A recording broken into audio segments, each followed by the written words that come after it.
Hello, world. Welcome to another week of Golf Subpar. Colt Knost and Drew Stoltz. What a week in the game of golf. Lucas Glover breaks a decade-long winless streak and wins at the John Deere. You got to spend some time up with all the celebs in Tahoe. How was it? Oh, well, it's official. Rob Riggle and I are best friends. Okay. Knew it would happen, and now it's official. We went to dinner the night before the interview. Chemistry was electric, needless to say. So we are officially best buddies now. And yeah, dude, had a ball up there. That place is so fun. That is the exact right amount of seriousness for a golf tournament. There's a handful of guys that want to take it serious and grind and do all this stuff. The rest of the guys are out there having a good time, drinking, mixing it up. The casino at night, good spot to hang out there. There was some action to be had, but had a ball up there, man. Mark almost died. I don't know if you saw that. That was, for those that didn't see it, he went over to watch his boy in between interviews. Justin Tuck, diehard New York Giants fan, one of his favorite players, goes over there for the celebrity long drive. Tuck gets up there, and Mark's got a video. I mean, he toe shanks this driver. It was still coming off hot, probably 150 miles an hour. If Mark, who was kneeling down on the ground, if he'd been standing up or someone had been standing directly next to him, they'd be done. It'd be gonzo. So when he came back and was telling us all about it, I was like, okay, it probably wasn't that close. Then I saw the down the line view that someone else took, and this thing was a missile right over his head, dude. So well, it's official. The Giants suck at golf and football. Yeah.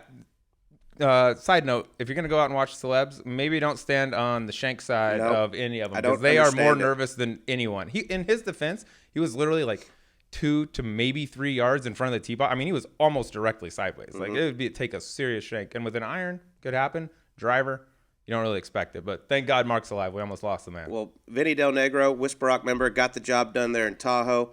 But I was very curious. I was keeping my eye on our man, Sir Charles Barkley, who bet on himself to finish 70th or better.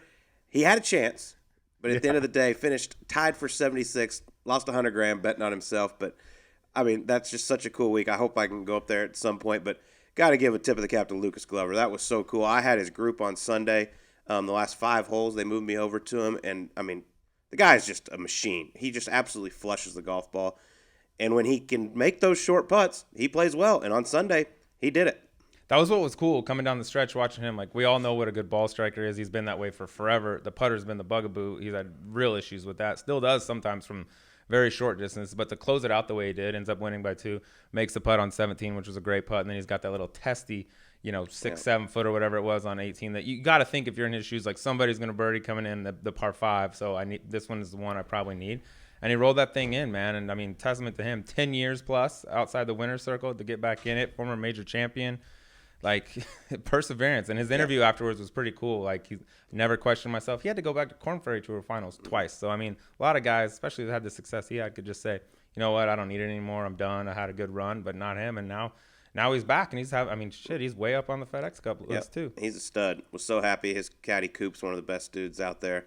I was very, very happy for those guys. Looked like good broadcasting weather for you out there. Oh my God, I don't even want to talk about it. Your voice sounds good too.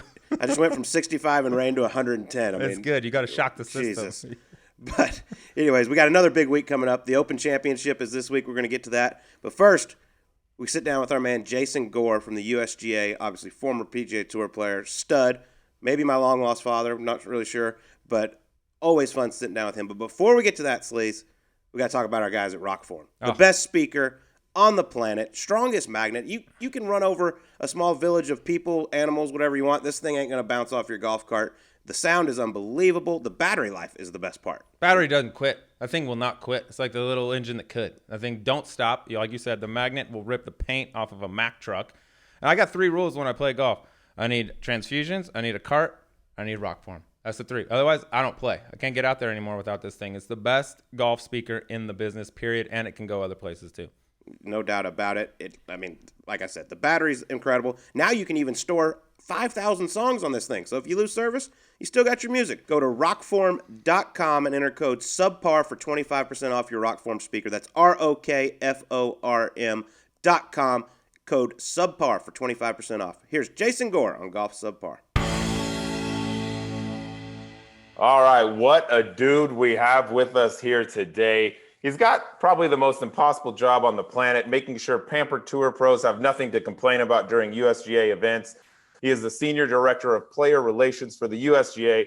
Oh, also, he's just an NCAA champion. 7-time Korn Ferry Tour winner and PGA Tour winner, Jay Gore. Welcome to the show, my man. What's up, fellas? How are you? Thanks for having me. You know, I never thought I'd get to interview my long lost father. This is just incredible. It's so much fun for me. Happy Have you Father's guys, Day. have you guys thought about getting in Father's that Day. father-son tournament? That'd be a hell of a team, and no one would question it. No. Oh, Tiger and Charlie, look out. We're coming. Landslide. Oh, well, speaking of Tiger, let's go back to the beginning because you grew up in Southern California and you met Tiger at a rather young age. When exactly did you meet him? 12 years old. Wow. Yeah. Give us a little insight to what Tiger was like at 12 years old. He was really, really good. He was, I actually pulled this picture up earlier. Can you guys see that? Oh, my Oh, yeah. God. Wow. Fantastic. That's nice. And I, 14 years old. I just pulled that up to show somebody this morning, but no, he was really, really good. He, like, you never really realized how good he was going to be because you just figured he was going to burn out. You know, there were so many other players at that time that just were pushed by their parents, but you never realized that he was motivated, and he was just better. I mean, he still was just better. So, no, you just kind of knew it. You knew that if you competed with him and you somehow could maybe just beat him even on a hole, you had something. But no, he was just great. At what age? Yeah, I was gonna say, at what age though did you know that you were something special? 47. Still getting there. Next year. Your prime. Next year, maybe. Yeah, just maybe 3 years I'll be something special. But I don't know. I just kind of figured out that maybe like when I first started in 6th grade, I just kind of knew that that's what I wanted to do, and I just wasn't going to give myself any options to do something different. It's just that was my love. That's what that's where I wanted to be constantly, and I just knew that I wasn't smart enough to get a job, and I knew I had to do it. Well, you were smart enough to recognize that Tiger was good at age 12 because we just recently had Nota Begay on, and it said, I think Colt asked the question, like, when did you know Tiger was something special? And he's like, you know, I think it was Disney after he turned pro, and after he'd won every single thing in the world. I'm like, oh, wow, that's pretty. So you're a lot in front of Nota Begay on there, that's for sure. You're smart enough to do that. The 3 juniors and the 3 U.S. amateurs didn't No.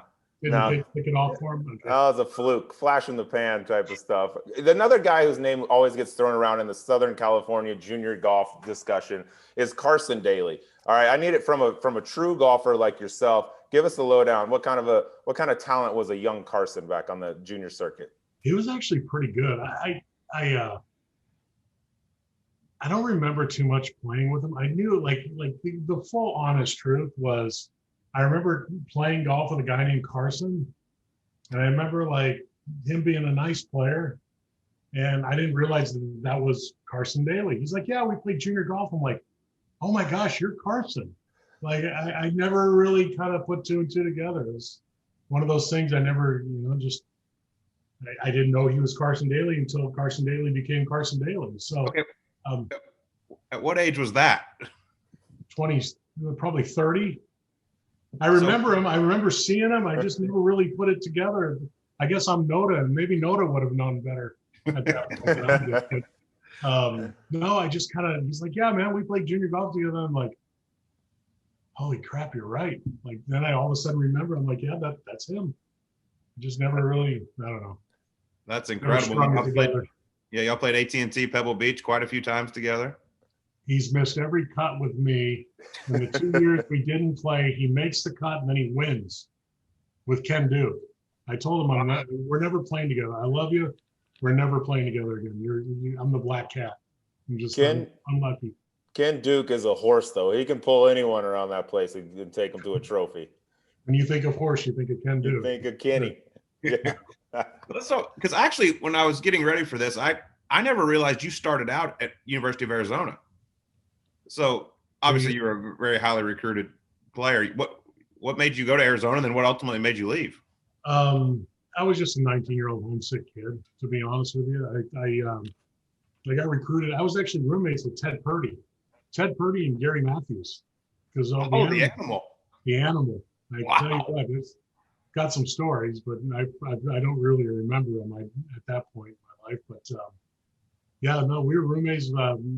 Roommates with Ted my freshman year and Gary my sophomore year. So yeah, I don't know why I left. I was just a 19-year-old homesick kid that just wanted to be home. And you know, looking back on it, it was probably the biggest mistake of my life that I just got super lucky to fall into Pepperdine and turned out to be the best decision I ever made. So it was I got lucky to Well, you leave the realize number one program in the nation. you didn't get just lucky. You were pretty damn good. Yeah, I mean, you real were part of lucky. a winning NCAA team in 1997. But I mean, how about going to school at Pepperdine? I've been on that campus once before. I mean, that's not normal. You get the ocean view dorm room. It's incredible. It's you know, I was a psych major, and you know, there was like 30 people in every class, and so I literally sat in the back of this one. I had like 4 classes in one room, and I sat in the back right, and I just kind of like hung out and looked out the window to the ocean every day, and it was pretty awesome. Wow. Yeah, it looks more like a 4 seasons than it does a college camp. I can see. I don't know how every kid that steps foot on there doesn't say like, "Oh yeah, okay, where do I sign?" But like you mentioned, you went on to win the NCAA championship in 1997. Although I got a little tidbit from potentially a former teammate of yours that that team, that 97 team, were not the biggest into the fitness, into the working out. And your coach, Guy Berger, made it mandatory, and you guys would go out into the canyons and do these like step aerobics, and you weren't into it, and you went to a pretty great lengths to get yourself and the team out of doing that. Yeah, I faked a sprained ankle until I faked a slipping off the step aerobics. I mean, you may as well have done Mouser size at that point, you know, like I guess they were all out of the Suzanne Summer, you know, the 5-master things. But yeah, no, I faked it until he said, well, you can't qualify now. And I was going to the Hawaii trip, and I'm like, damn, foiled again. But so I would. You're Okay, 100%. You're 100% my father. There's no doubt. Yeah, this is it. We need a DNA test. We need Maury Povich on this show next week, and just to confirm this for us. But Gore, I was told that you actually faked a head injury and like set it up so that you fell down and you hit your head, and then you know all the players went to the coach like, we can't lose Gore, we got to stop working out, this is too dangerous. It was an ankle injury. I faked it. Okay, all and right. then when I left there, I went and hit balls. Yeah, perfect. Yeah. Serious injury. I know this play. Serious injury. Yeah. Just, you know, we were probably, you know, not feeling well from being overserved the night before, and it was like 6 a.m. I'm like, I don't want to be here, so I just kind of like slipped off the step aerobics and like ow, and I went down, and that was it. That's it. I just didn't want to do it. Then you won a title. No, well, yeah, no Oscar was given, but yeah, I wasn't allowed to qualify that afternoon, and didn't go to Hawaii. Ooh, well, it's all right. You're still in Malibu. Yeah. Shit. Yeah. But it all worked out just fine, obviously. And then you end up going to turn pro after college. What was that transition like? Because here you just told us you got homesick in college, and now you're going out by yourself, playing professional golf, traveling the world. Well, it was really hard for me because the day I was supposed to turn pro, I found my dad dead on the floor in our house. So that was just one of those things.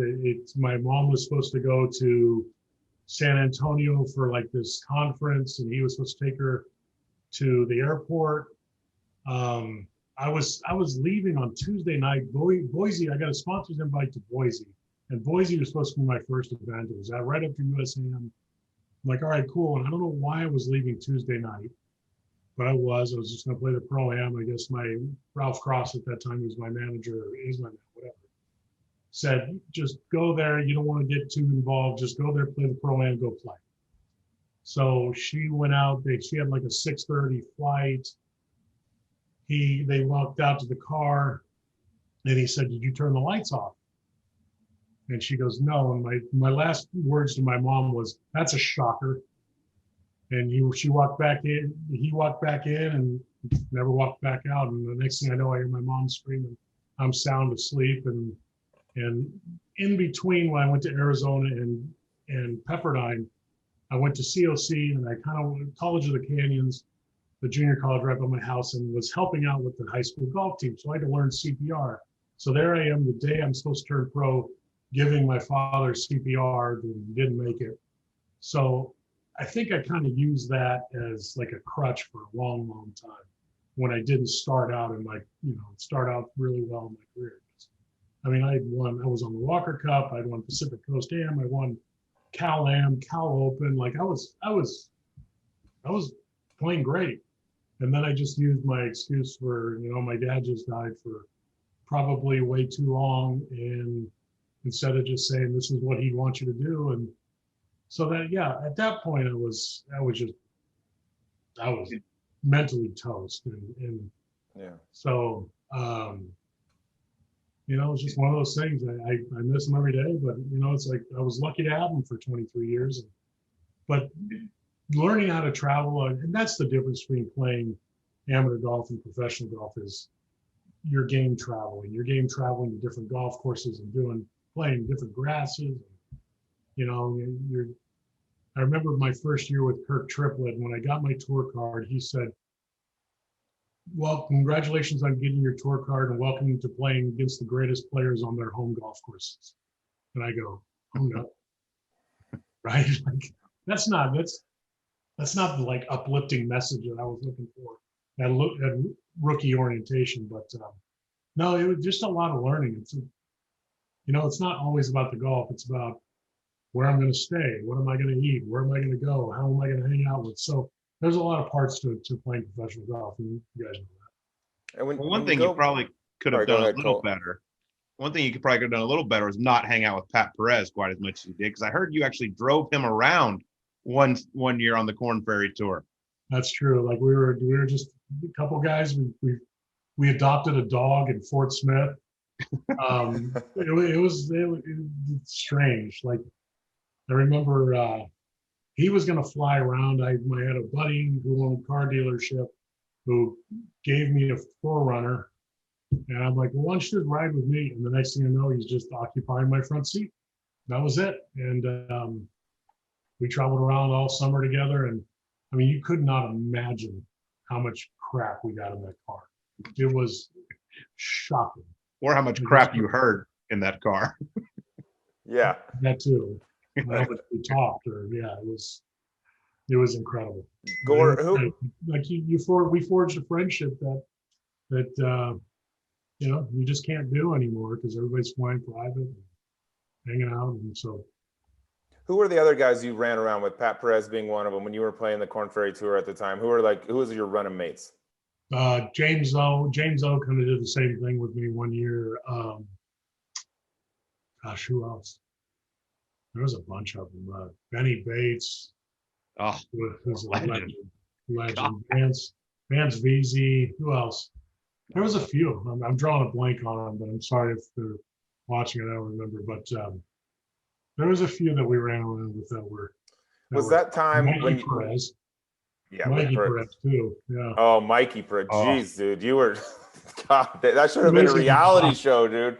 Mikey Perez, Pat, those guys. When you look back on it, I know you weren't on the PGA Tour yet, but is that some of the most fun you had playing golf? Because a lot of these tour players we talk to say, like, actually the most fun I had was before, if you're talking about golf and hanging with the fellas and all that stuff, that's the most fun. But the money and obviously the lifestyle of the PGA Tour is clearly pretty sweet. We didn't know any different. Like I signed a contract with Bugle Boy. Remember that? The Bugle. Bugle Boy. Bugle Boy. You were the Bugle Boy. So this was the greatest contract. I had to wear a new shirt, new pants, and new hat every day. I never did laundry except for undergarments. But literally there'd be a box in my locker, and it was like Garanimals stuff. Like, all right, here's khaki pants with blue shirt. Here's blue pants with white shirt. Like, it was the greatest thing ever.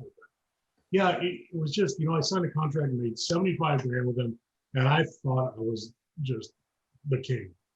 Like, there was not a worry in the world. Like, I was playing golf, I was hanging out. There was one time, like, what year was my first? I think it was 2000, my first win. I won on my 17th week in a row. Oh my God! Oh my God! What was I doing? What else did I have to do? Oh my Sleep, God. Yeah. rest. A lot of things. Yeah. I mean, it wasn't good enough to like take a couple weeks off, but yeah, I played 17 straight weeks. Just had my car and was just cruising, and I won my 17th. What'd you do with all the leftover clothes? You wear them one day and get rid of them. Where do they go? Just leave them. Yeah, just leave them. I mean, at that point, That's you nice. wash them and they fall apart. You're like, yeah, whatever. Yeah. 100% cotton, not breathable. Walking around Fort Smith, Arkansas. Yeah. Yeah, potato sack. Yeah. Oh, I love it. Well, That's we got to get to 2005. You mentioned you were the king then, but you became the Prince of Pinehurst in 2005. That's where everybody really got to know Jason Gore. That's where I fell in love and thought I found my father, was 2005 around Pinehurst #2 at the U.S. Open, where you just put on a show for 3 days. Looking back, like, what's the first thing that kind of comes to your memory about that week at Pinehurst? I think it's just how much I learned. You know, like it was one of those things that's like I can look back and say, "Ah, dang it, I completely screwed up the last round to lose the U.S. Open." Well, first off, I never should have been there where I was at, and like it was just one of those things. It happens every year with the U.S. Open, and that's why the U.S. Open's so great. You're going to get people like that are going to come out of nowhere and play great, you know. So, like you got Guido Migliosi, is that who it was? Like, just Guido. I mean, you gotta love that. Like, that's what it's all about. But no, I just was kind of just playing, and I didn't have a pot or a window. You know what I mean? So I had nothing, no money. I didn't have enough money to pay for my hotel room that week.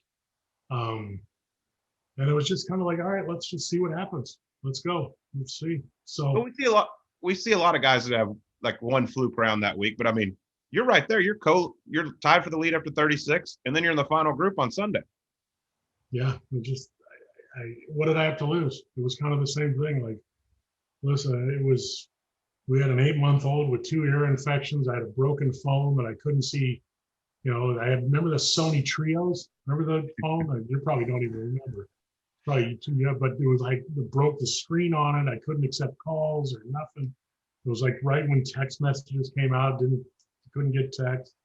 Anyway, but yeah, it was great. It was just me and my wife, Jackson and I, and that was it. We were just sitting in the hotel room and just going, well, let's just ride this thing. And I mean, for a while, I'm kind of Saturday night, I'm going, wow, this could happen. And I was brimming with confidence, and I wish I didn't. I wish I would have said, I wish I would have almost been a little leery of the whole thing, because Sunday, when it kind of got off to a bad start, I started pressing, like, you have to aim for this flag, you have to do this, you have to do that. And you just don't do that at Pinehurst, let alone Pinehurst at the U.S. Open. But, you know, so I learned a lot.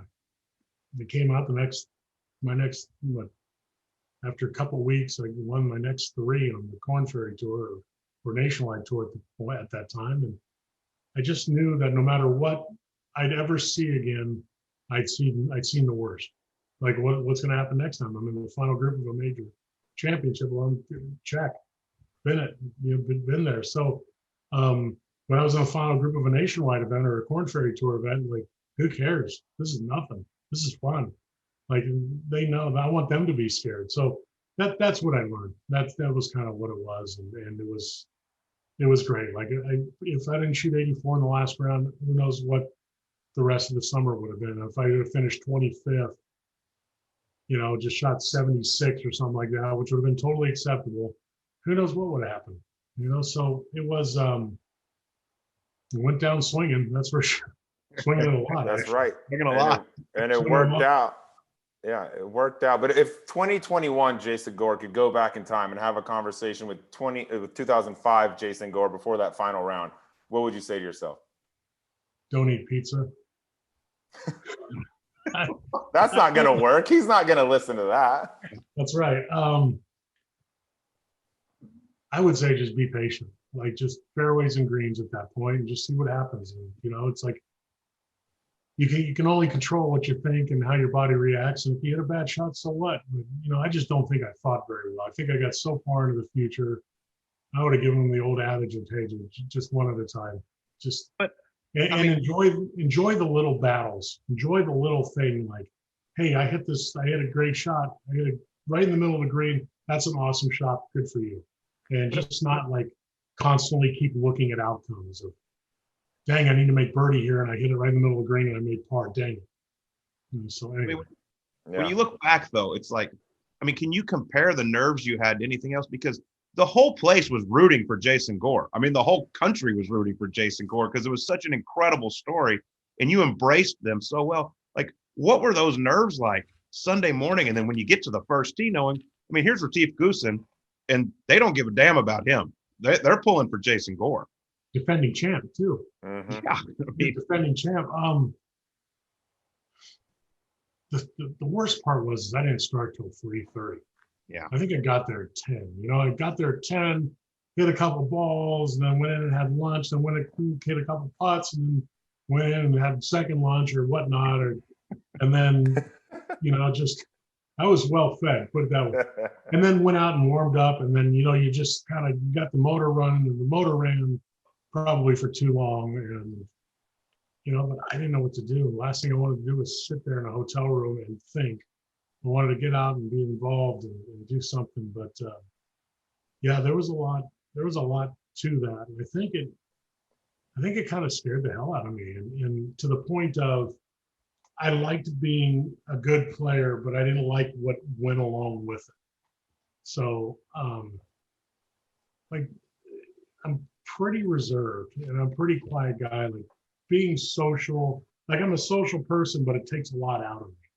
Does that make sense? Like I go out to a PGA Tour event now and talk, and even at work, and like the first time I've ever actually had a real job, and I come home and I'm exhausted.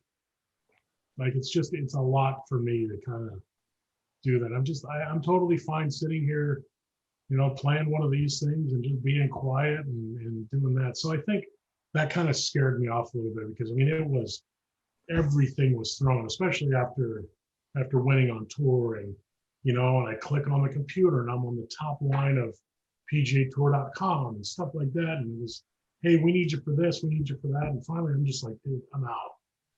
And I think I probably used that a little bit to my detriment because I was kind of scared of success. And I made sure of it.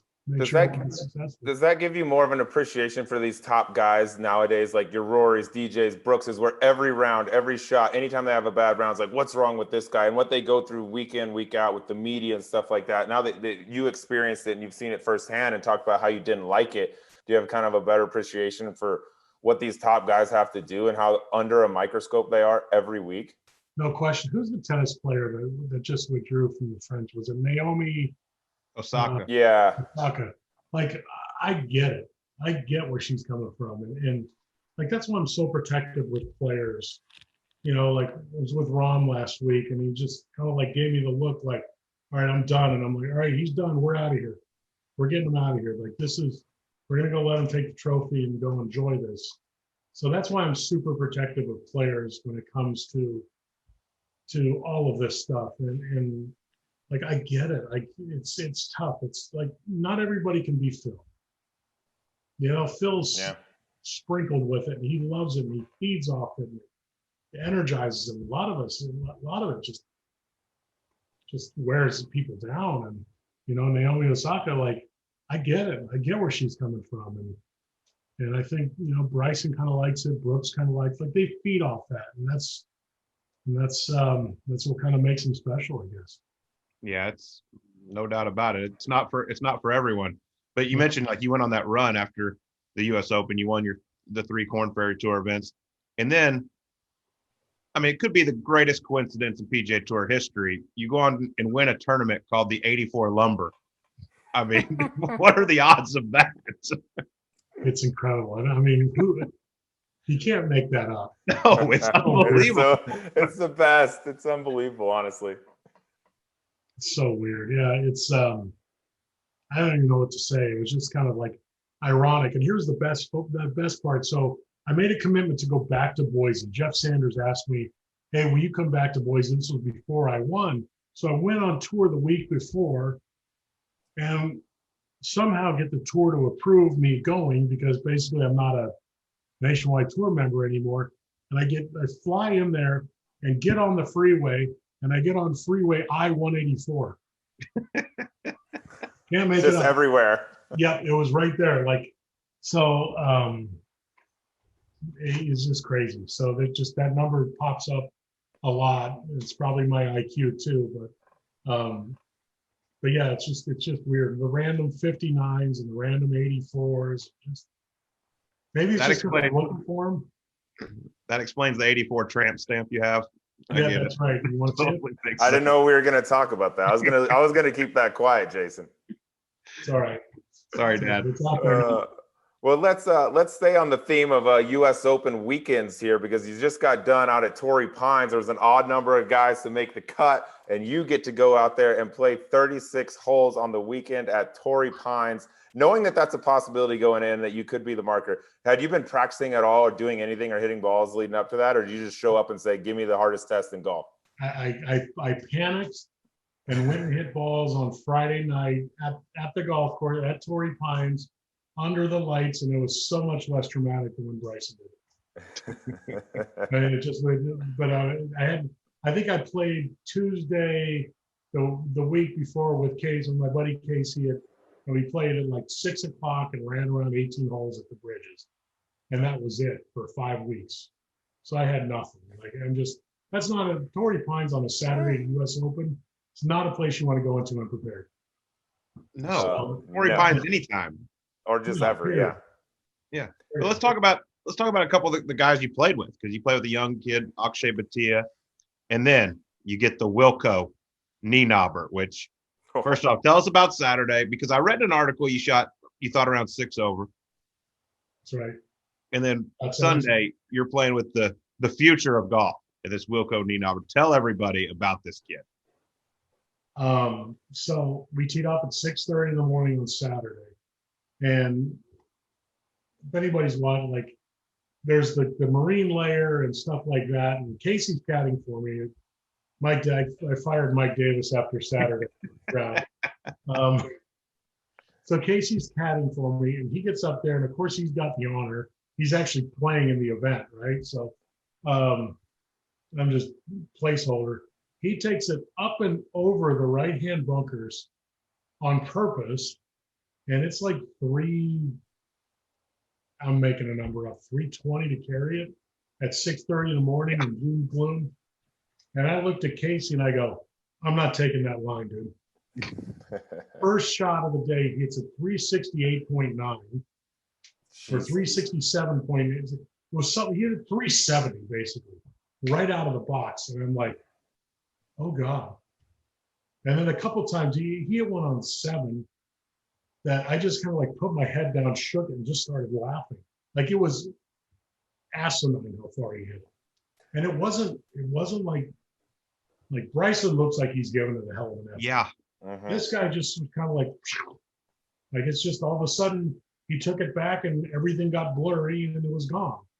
But it was just he's got great hands too. Like, I was super shocked at how good his putting stroke looked. He chipped it nice. He had a few, waywards, which is probably why he's going off at 6:30 on a Sunday. But he was super impressive. Good kid too. But you work for the USGA, who we've had this distance debate for a while now. And here comes this 21-year-old kid that's really not that big. And like you said, doesn't look like he's trying to kill it or fall over or anything. And he's sitting at 370 at Torrey Pines at sea level. Do you come back and tell the rest of the USGA, guys, we might have a problem here in a few years? I mean, I went to Thomas Bagel, and listen, I'm an open book when it comes to this. And I'm like, how do you stop it? Do you want to stop it? Like, this guy's he's a freak. And I think it's going to come, full circle of here. And so that's my question is like, all right, how do you stop that? So you're going to stop him from hitting a 370 and roll it back X amount, and now he's going to hit 350? Like, I mean, there's people out there that are just better trained, more stronger, faster, bigger, and better fit. And it's just, hey, we don't do this to roll that car window down anymore either, you know. So times move on, and like you're just going to start seeing these kids come out, and they know more than we did when we came out. So how are you going to stop that? Yeah, so what was the conclusion? Did you guys have any kind of discussion? Like, do you want to change, or do you just keep it the same? Like, look, he is teeing off at 6:30 on Sunday, so clearly this is still a challenge for him, but there's just more and more of these guys coming up. It's not going to be the handful of guys that do it, and then it's going to be, there's 20 of these guys, then there's going to be more and more. Is there an answer for it? I don't know. I I don't either. I mean, I'm sure there's going to be more conversations about it. I mean, I'm dead honest with you. Like, we don't know. We don't know how to stop it. I mean, we know there's issues, right? There's resources issues. There's lands issues. There's all of these things, and we know, like, if this starts to keep going in that directions, then it's going to be too expensive to maintain a golf course. We're going to run out of land. It's going to be X and this over here and this over here. So we know there's a problem, but we don't know exactly how to solve that. And that's why we're still going through the, trying to get advice from manufacturers and so many other outside agencies. And that's the issue. We don't know. Yeah, it's alien golf. Well, it's just, it was phenomenal. Like, just the sound it made just sounded like a cannon was going off. Well, another issue has been obviously the pace of play. And your good friend and caddy, Casey Kirkman, said you might be the only marker in history to hold up the group behind you.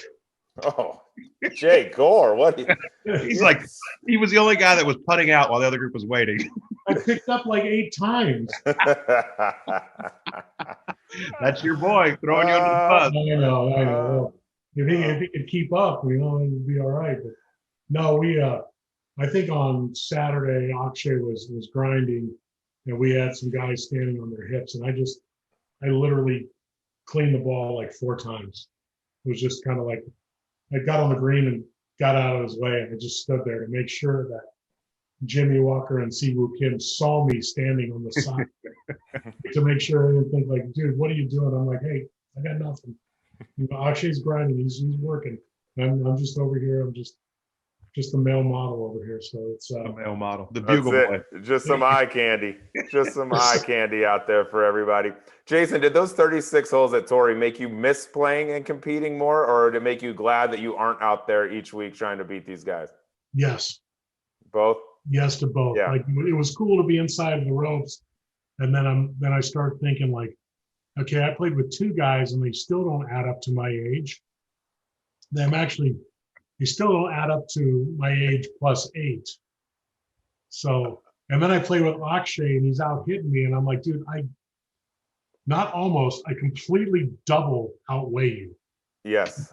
I had another joke I was going to go to there. Completely double. He's like, I'm 127, and I'm like, no, I'm 250, and it's unbelievable. I mean, and I'm like, is that my ball and your ball's way up there? Okay, I'm going to hang out here for 3 years and see what happens. Yeah, I was going to say. Yeah, there you go. Because we want to know the answer to that. Because so do I. Here you are. I mean, are you going to give it a go when you turn 50? You're 47.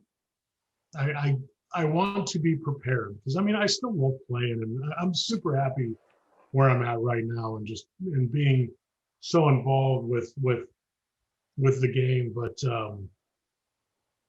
I still love it. I still love it. And kind of going out there and competing, and not knowing I can't compete at that level. That's a joke. But I'm just kind of like in no man's land right now with my age, and like I said, I love doing what I'm doing, but I kind of want to be able to make a decision. So I'm going to keep practicing, trying to get healthier. I just had back surgery December 1st and feel awesome. So I want to be able to think about it. I just don't want to just give up and just not have anything to do. Well, with what you're doing now, I mean, I'll be totally honest. Every player is so happy you're in the role you are, because they can't rave about how much better it's gotten since you've come on board at the USGA and how well you're helping set up these golf courses. Like last week, I don't think there was one person that said a bad word about the setup, which is very, very unusual for a US Open. Yeah, I mean, it was, you had to be very careful with Torrey, and we got a great team with John Bodenhammer and Jeff Hall and many others that are involved. But the scary part is they know that place so well. So you can't throw a trick at them because they've seen everything that Torrey's got to offer. So you just have to give it the conditions, stay pretty similar to what Farmers does, and give them the rough, give them the speed, give them the firmness. But I wanted to make sure, and I said this to John earlier in the week, John Bodenhammer earlier in the week, and he loved it. I said, I want to make sure that they know they're not at the Farmers. Yeah, I and you want guys, them to know that this is the U.S. Open. and like Colt said, like you're getting some really high praise from the players out there since you took this job. I think Phil Mickelson said last week, Jason Gore is the best asset the USGA has. I really like him, and he does such a great job. How do you feel when you hear comments like that from someone like Phil? And also, how much did you have to pay him to say that? A lot.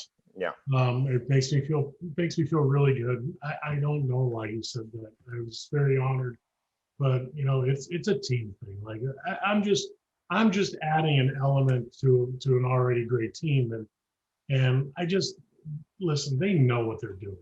They completely know what they're doing. I just see it differently. Now they do. I truly believe they do. I just think sometimes they try to push it a little bit too much when it really doesn't need it. You know, we don't care about par anymore. We want the best player to win, and if it's 13 under like it was at Pebble Beach with Gary, then so be it. Like, you know, like that place, if we'd have gotten wind and we'd have gotten, you know, some funky weather, like that could happen the golf course would have been fine. That's what happened at Shinnecock. Was the golf course was fine. It was on the edge, and then the wind blew, and now it's not fine. And then you get in trouble, right? So you got to be prepared. Like if Torrey Pines, you know, the overcast blows out, I mean, you get a wind that switches the other way. Is the golf course going to be okay? Well, yeah, it's been okay the last 3 years, no matter what happens. But I think that's the difference. Is you can't stop these guys or these players from hitting a great shot unless you do something necessary. Why would you want to? But I want them, if they're going to try to hit a great shot and they execute, then they're going to have a putt for birdie. If they don't, they're going to be busy. Like I want them to like have to pay the consequences, which I think Torrey Pines was so good, especially when I played Saturday. I'm like, God, I want to go for that whole location, and I know I can't. Well, you know, like tempt me to do something dumb that I don't need to do. Well, just please never set it up again so Gary Woodland could win. That'd be great. If you've done a great job, except for that year, we've been getting some great champions, and now you 1 year, that's the throwaway year, but you can't win them all. Yeah, we'll let it slide, but never again. I was still learning. Yeah, exactly. All right, should we get to some E9 sleeves? Yes, Jason. Let's do a little E9. These are just 9 fun questions here. We ask everybody. Some are about golf, some aren't. We just have a little fun here. So you want to start off, BG? Sure. All right, here we go. Ask this to everybody. If you could switch lives with anyone for a day, dead or alive, who would it be? Who would you want to be for a day? Eddie Van Halen. I figured with the background and all this, I thought Yeah. it would be something along the line. Had to be That a would be, musician. or some other rocker that's just maybe like Mickey Six or something like that. Something that's just Sort of for a rock good. star for a day. You would Yeah. shred, get you some makeup and a wig, and let Oh. you get out there, maybe like a vest, shirtless underneath. I mean, that would be it. Chaps. Yeah. Chaps for sure. Chaps for sure. Yeah. All right, Eddie Van Halen. That's a good one. I figured it might be a musician. Okay, number 2. Your PGA profile says you are a mixed martial arts enthusiast. All right, if you got into the octagon, which PGA Tour player do you think would give you the toughest fight?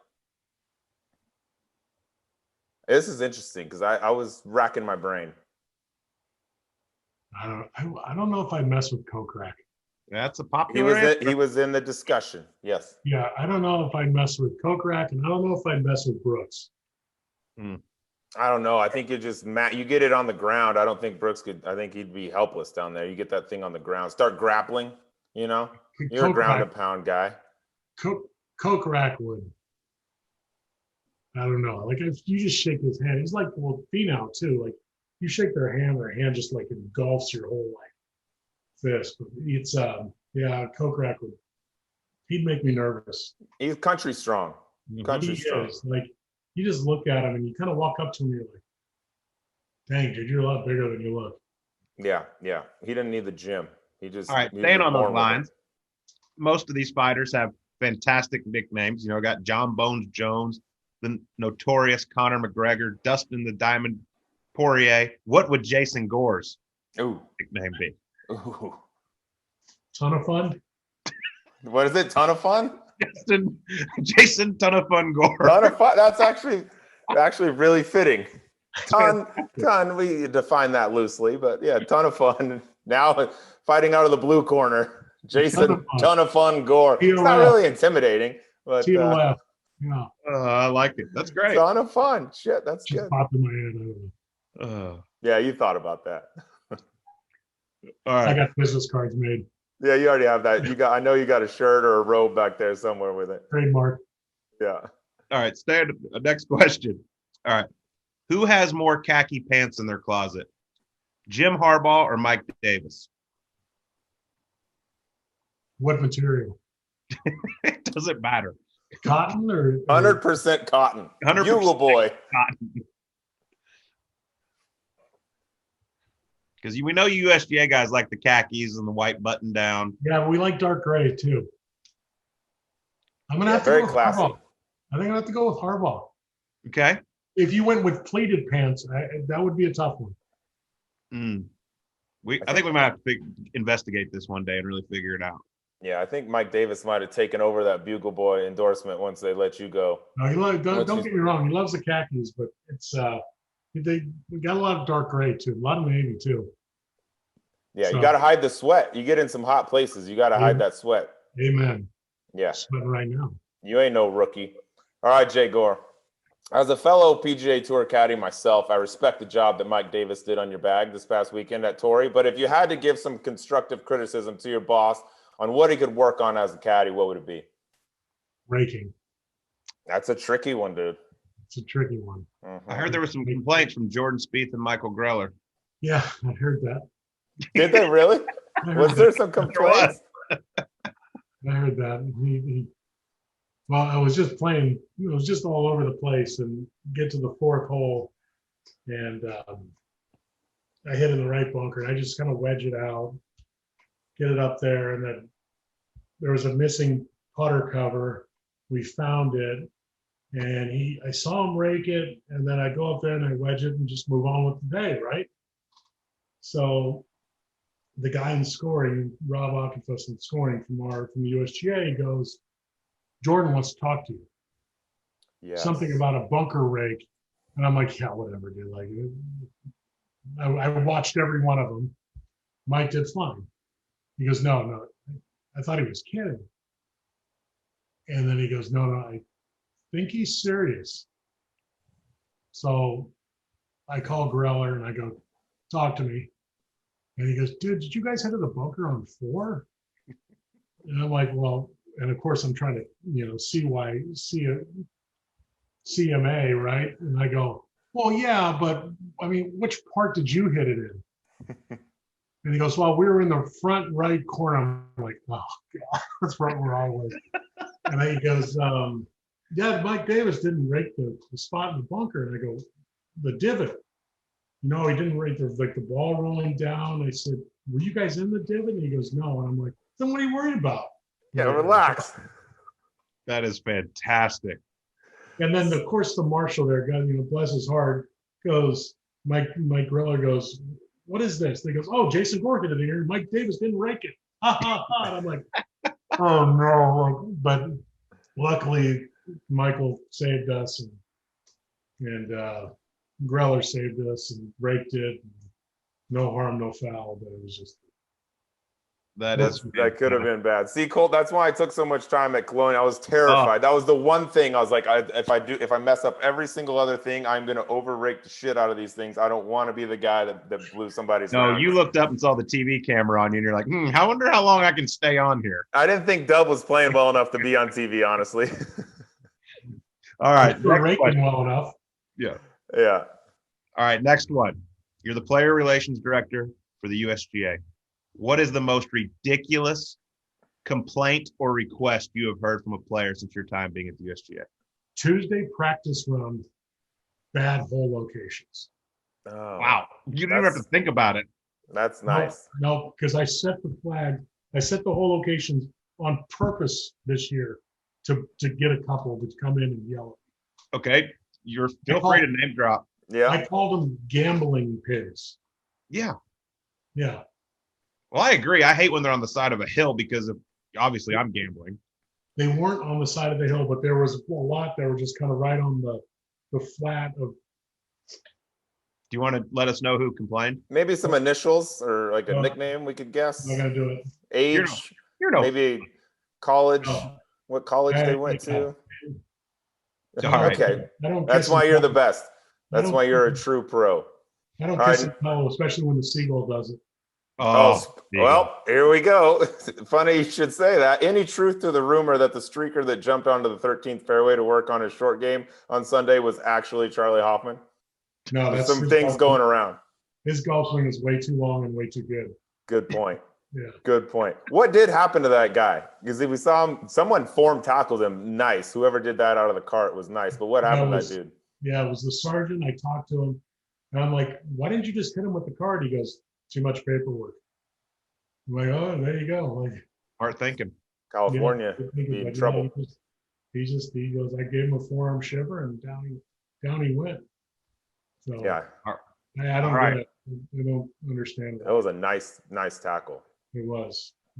I hope it was a nice check he got from whoever bet him he wouldn't do that. I guess he was a social media influencer or something like that.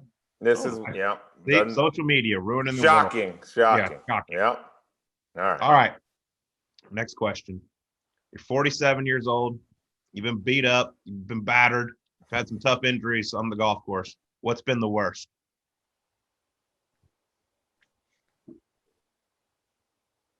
My back. Oh, the back. Your back? Interesting. Yeah. Interesting. God, I wouldn't have guessed that. What do you think? What do you think, Colt? There was a time at Sherwood Country Club, maybe. Oh, when you ran over my foot, broke my toe. Oh God! Oh, see now the truth's starting to come out. Sleaze. He told me for years that I broke his foot. Now it's a toe. It's a toe. Yeah, It's on my foot. Yeah, got a blister.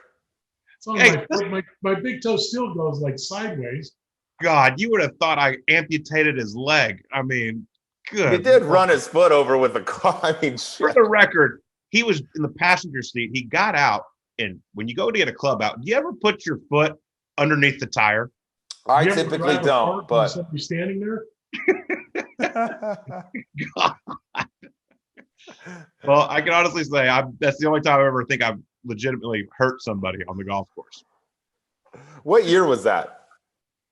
Oh God, it's 10 years ago, probably. At least. Yeah, right. When Gore was playing his greatest golf, and then he broke his foot.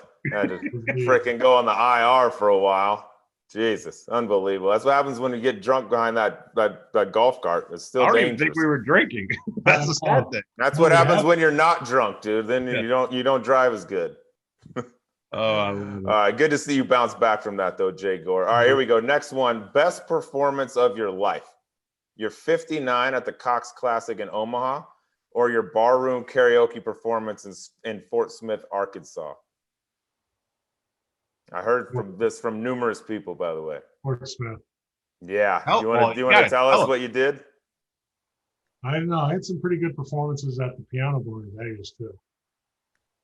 That might have been a good You're one. a performer. That's what you do. What happened in Fort Smith, though? You remember the song? Well, I mean, I only had like two that I sang. What were they? Don't Let the Sun Go Down on Me. What else? Well, confirm or deny. I was told it was Sweet Caroline. No, deny. Oh, well, that's my sources are shit. They honestly, they don't have many brain cells left. It could have been, gosh. Why don't you just grab a guitar behind you and give us a little something? What do you got? The thing is I hate singing. Hate it. He hates singing. He hates playing good golf because he's got to talk to her. It's gonna be hard for you to be a performer, Jason. I don't like being out front, I guess. I don't know why. Hates You're awards. a terrible rock star. Yeah, you're the opposite of a rock star. I know. For one day, you could do it. But no, that shooting 59 was pretty fun. But going out and I miss those days of like hanging with the fellas, and I don't want to go back at all, but those are good days. And that was when life was. I always say like, how long have we known each other? Like, 20 years. I'm like, man, we had it all figured out back then. Just getting blasted easy. at karaoke bars, letting it all hang out. For the record, John Mallinger told me it was Sweet Caroline, so now you can understand why there's some facts that are we don't missing listen to John Mallinger. Yeah, well, he's like a 50. He's like a 50% guy. Like a 50% guy. Well, Jay Gore, I loved every minute of this. You're doing an incredible job at the USGA, and thank you so much for joining us. Oh, thank you for having me. I love your show, so it's an honor. We appreciate you, Jay Gore. Love it. Thanks, my man. Yeah, fellas. All right, well, that was Jason Gore joining us on Golf Subpar. So he's one of my favorites, a guy that I've always looked up to, basically because one day I think someone said we kind of look alike. Dada. Yeah, dada. But I mean, listen, he figured out a way to get out of his workouts at Peppertine. Did that at SMU. Props. I mean, we have so much in common. I love the way he swings the golf club. I don't know if you know this, but when I qualified for the Byron Nelson in college, I got to meet him, and he was super nice. Gave me his phone number, sent me one of his Gorilla head covers, and I actually used it the entire summer in 2007 when I won the AM and the Pub Links and everything. That was I used another man's head cover, and then once I turned pro, I was like, God, I got to take this thing off. You can't be having it if you're playing against it, dude. It's okay when you're still an AM. But looking up. He did send me one last year, a little hybrid. Gorilla. I know it. Yeah, and his name might be Gary, but he is still on the bag. But Jason Gore, one of my favorites. He's the nicest dude out there. We talked to him. We really found out about him in 2005 at the U.S. Open at Pinehurst when he made that unbelievable run. And, dude, he had a hell of a career. Yeah, he had a big-time career. And people forget about it. Now he's the USGA guy. Huge props coming his way from all the players in terms of what he's done for the USGA. I mean, Phil Mickelson even came out and we talked to him about it. Said Jason Gore is the best asset the USGA has. And that's from a guy who has had his issues with the USGA setups in the past, but I think it was perfect for them to bring on Jay Gore. He's the perfect liaison for all of that. But I fully expect him to make another run at the Champions Tour when he gets out there he's too good not to. If the body can hold up and the injuries and all that, why wouldn't he? So I think he's kind of in that flux period right now that a lot of guys have, leading up to 50. And when he gets back, I would love to see him out there because he's still good. Yeah, I mean, he swings it incredible, but he's done it all. I mean, he's won on the Korn Ferry Tour. He's won on the PGA Tour. He's been a male model for Bugle Boy. Right. I mean, 100% cotton. The last dude, he played in that 2005 U.S. Open in cotton, 100% cotton. Put these dudes out there now at these tournaments and give them 100% cotton. Let's see how they do. That shit is anti-breathable. It just soaks up moisture. The clothing technology doesn't get enough credit. Oh. I mean, it's come so far. It is unbelievable. I remember we wore a company at SMU. It was called Phaedra, and it was basically a short sleeve sweatshirt. It was the most disgusting thing. Ours were beach towels. I was I could dry off with this shirt, and it was the worst. We had the pleated shorts, and I was halfway up my knees, and I was like, I look like an asshole. How am I supposed to play golf out here? No visors. It was the worst. Shit, when Tiger won the 2000 U.S. Open, he had sleeves halfway down his shirt. I was like, he was still hitting bombs. So I don't know. It's come a long way. Shout out Jay Gore for getting it done in Bugle Boy. Awesome. But love sitting down with Jay Gore. He was awesome. All right, Sleaze. We did not have a very good week in the betting game. The John Deere Classic was not very kind to us. I mean, I took Brian Harmon, who's basically just printed money every single week this year, averaging probably about $150,000 a week. Yep. Missed cut. Actually didn't even sniff making the cut. I think he missed by 4. Cooled him right off. And you got I your had man Sungjae, who I've been waiting on. Just figured I had to pick him. I didn't not this course for any reason. I was like, I can't bench Sungjae for the entire year. He cruised up with what? Mark a little smooth 17 thou. Picked himself up a Honda Civic. Yeah, a little T47, $17,339. Top which 50. grows your lead to $891,058. You can't rest on that. We still got some big boys coming up, namely this week. But I knew I'd get a top 50 out of Sungjae. Almost auto top 50. You used him very well. Yeah, got my money's worth. All right, but we are on to the Open Championship, the final major of the year. Obviously, a huge purse. A lot of stuff can happen.